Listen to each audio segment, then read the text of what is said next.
Messick's, a helping hand with your land.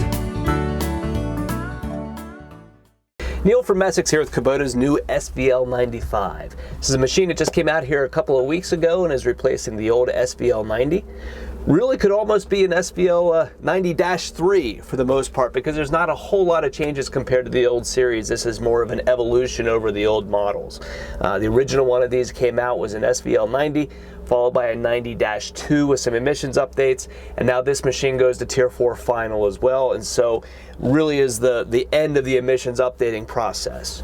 Being that this guy is over 75 horsepower, now just about 77, it does require DEF fluid in order to meet emissions requirements, so you'll see a little blue fuel tank on the back. Because of that, the machine also got a little bit longer in the rear end in order to accommodate that, about 6 or 8 inches. That little bit of extra ballast in the back helped them bump the lift capacity as well, so this is a little bit stronger machine than it was in the past. The most significant update on this machine is something that really doesn't show up on the spreadsheets.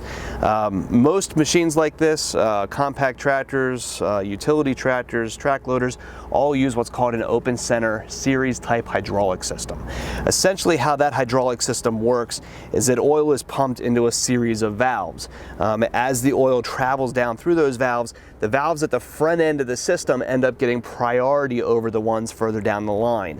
In a track loader, typically the boom would be your first one, followed by your auxiliaries and your bucket and your other systems. So what is essentially happening when the machine is running is you have a gear pump running, pumping the maximum amount of fluid that it can and pushing into that series type valve.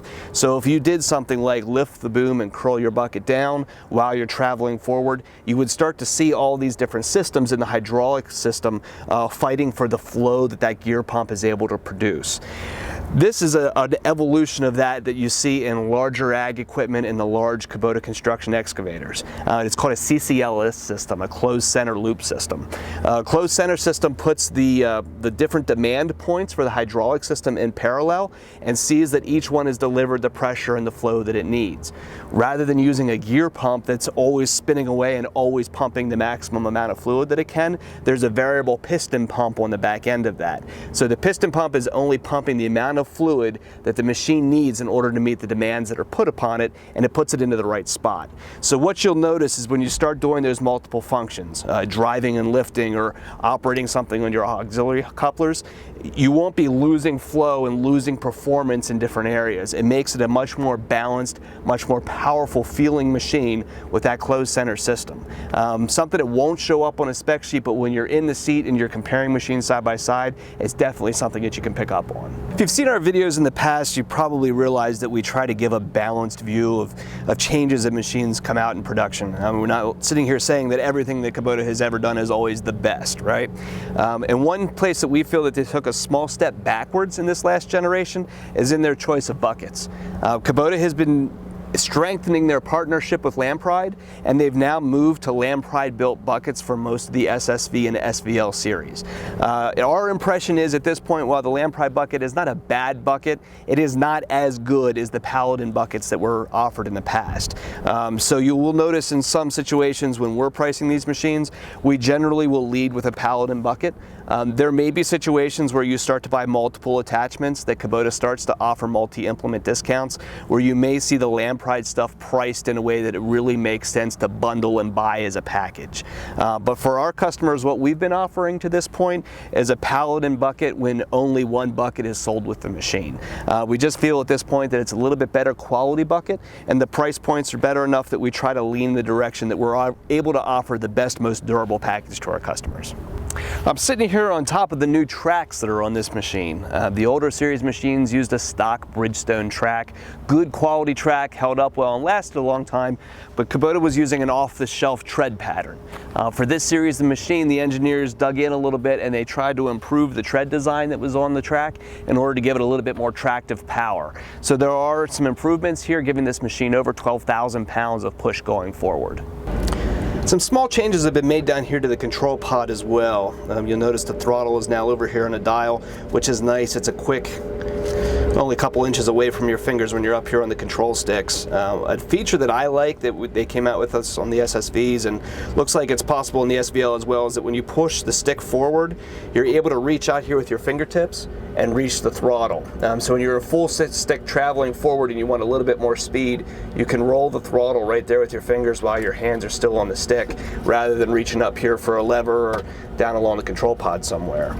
Because this system has a CCLS hydraulic pump and not a gear pump, you now are able to vary your hydraulic flow out your remotes from the control panel. So by pushing the auxiliary button here and going through some menus, you're able to deliver, say, 10 gallons a minute out your auxiliary remotes and select what you want, rather than having to throttle the machine up or down to change your hydraulic flow. So if you have an implement that demands 10 GPM, you can deliver that 10 GPM at whatever engine RPMs you want. It's a nice feature, particularly if you're operating a lot of varying attachments. You'll see up here on the top there's a new gauge as well. This is for your DEF fluid. Guys will frequently ask how often these things need filled up, and it does depend on a lot of your operating conditions. For memory, generally about every 3 to 4 times you fill up your diesel tank, you need to top off your DEF fluid. So I'll fire this guy up here and take a quick spin. One of our favorite features in these Kubotas is this roll-up door.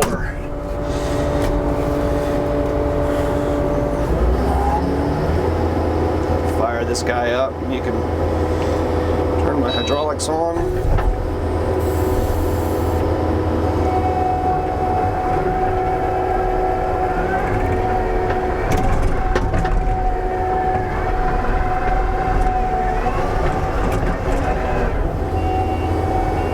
Spins around nice and easy out here on the dirt. I'm going to take a quick drive forward and see if I can show this CCLS hydraulic system a little bit. I'm going to put this into high speed and travel forward while moving my bucket up and down. Okay, so we're going to go full stick here.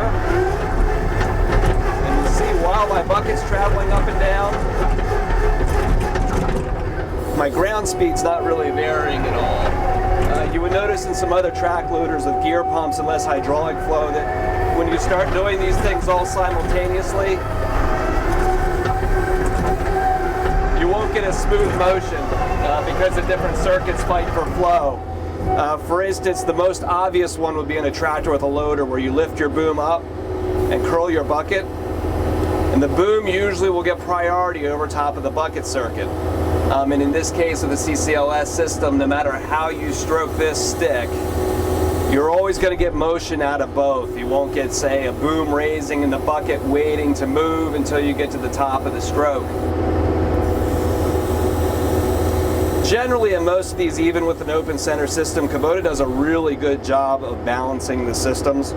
So you can hop into an SVL95, and while this is an improvement, the other systems that are still using open center aren't horrible by any stretch, but it is a definite improvement. If you're a guy that does a lot of things and really tosses the machine around, you'll like the way that this performs. It's very predictable and very smooth.